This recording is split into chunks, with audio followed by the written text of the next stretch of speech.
Hello, I'm here to read you the book called All the Way to the Top, How One Girl's Fight for Americans with Disabilities Changed Everything. It's written by Annette Bay Pimentel and pictures are by Nabi H. Ali. I hope you enjoy this story. All the Way to the Top, How One Girl's Fight for Americans with Disabilities Changed Everything. The foreword in the beginning of the book is written by Jennifer Keelan Chaffins. I was born with cerebral palsy, which means I use a wheelchair to help me get around every day. From a young age, I learned that buses, museums, libraries, and even schools that were accessible to my able-bodied peers were not accessible to me. Because there were no wheelchair ramps, imagine not being able to join in with your friends because you can't get into the building where they're meeting. I felt left out and did not like being separated from everyone, especially my younger sister, Kaylee. As my family and I realized that people with disabilities were not treated as equally as able-bodied people, we decided to join the disability rights movement to help change things for the better. I participated in my very first protest in Phoenix, Arizona in 1987 when I was 6 years old. This was the first time I saw other people with disabilities protesting for their right to be recognized as equals. At first, I didn't know quite what to think, but after carefully observing the adults at this protest, both my sister and I realized that people with disabilities had the right to be treated like everyone else, and that Kaylee and I did not have to be separated. As one of the very few young children who got to be closely involved in the disability rights movement, I recognized that I had a very important responsibility placed upon me. I wasn't just representing myself, I was also representing my generation and future generations of children with disabilities who also felt left out as they struggled for the same rights as everyone else. It was this responsibility that led me to participate in a big protest called the Capitol Crawl, a decision that a lot of people say helped convince Congress to pass an important law for disability rights movement, the Americans with Disabilities Act. I hope that by sharing my story, kids everywhere will see that you don't have to be a grown-up to make a difference.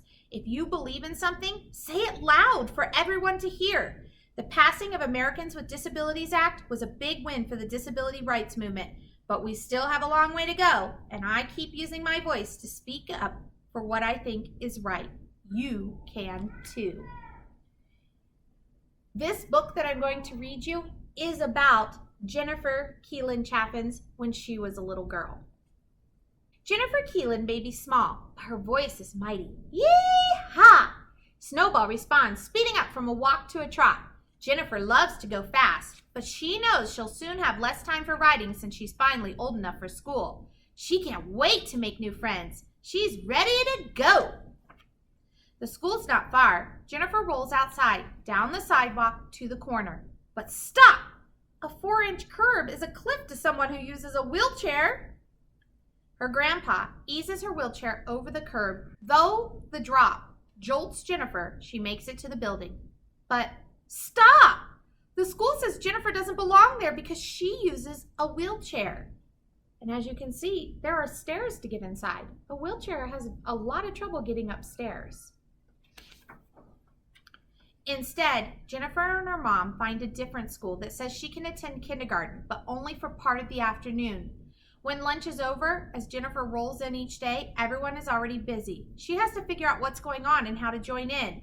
Since most kids have never met someone who uses a wheelchair, her classmates are confused and even a little afraid. You'll never be one of us, some of them say. Jennifer knows they're wrong. She's just a friend waiting to happen. But how do you change someone's mind?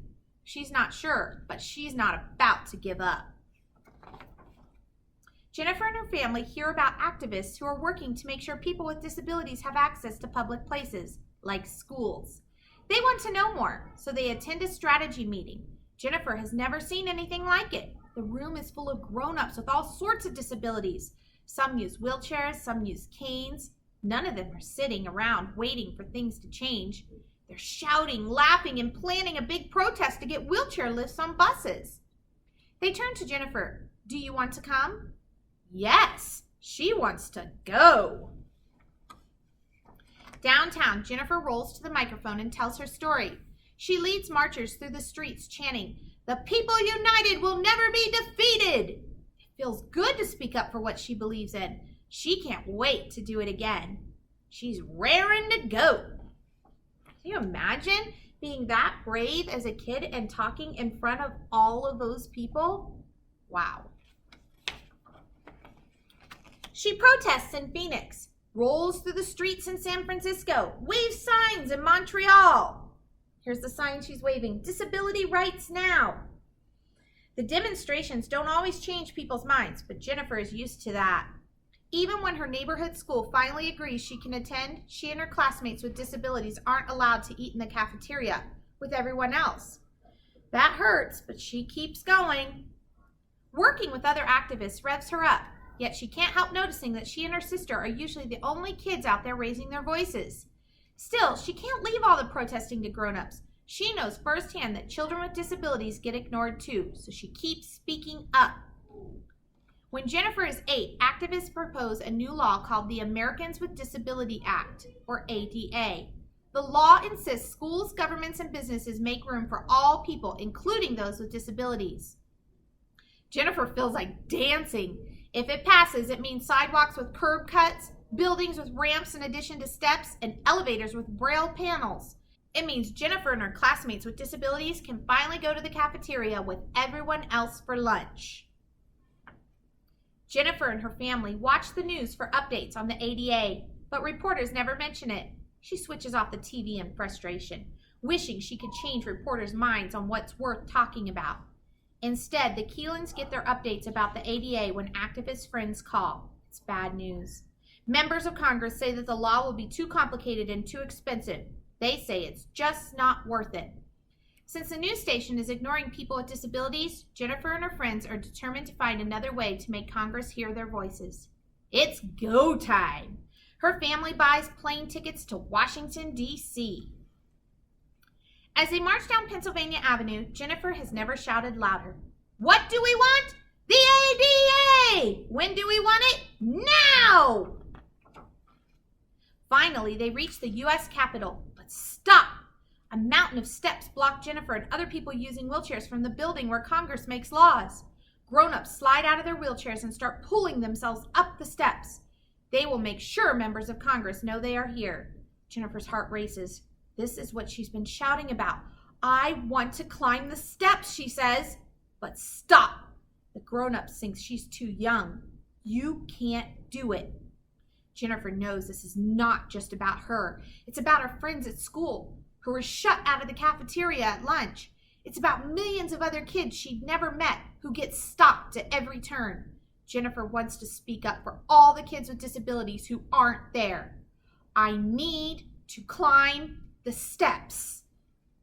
She slides out of her wheelchair, scoots along the sidewalk to the bottom of the stairway, and puts her hands on the first step. She hauls herself up. Tiny bits of dirt and rock dig into her skin. She drags herself up another step. The crowd roars. Reporters surround her with cameras and microphones recording her gusty climb. I'll take all night if I have to, she vows, and she keeps heaving, hauling, dragging herself up those steps. She keeps going all the way to the top. Pictures of Jennifer climbing the steps flash around the world. Reporters start talking about the ADA. Members of Congress see the news, listen to activists, and finally pass the ADA. And this is one of the newspaper articles after they got a picture of her climbing the stairs. Handicap stage crawl-in, protest up steps of the Capitol. Laws like the ADA don't change things overnight. Entrances have to be rebuilt, sidewalks redesigned, buses re-engineered. Slowest of all, minds have to change.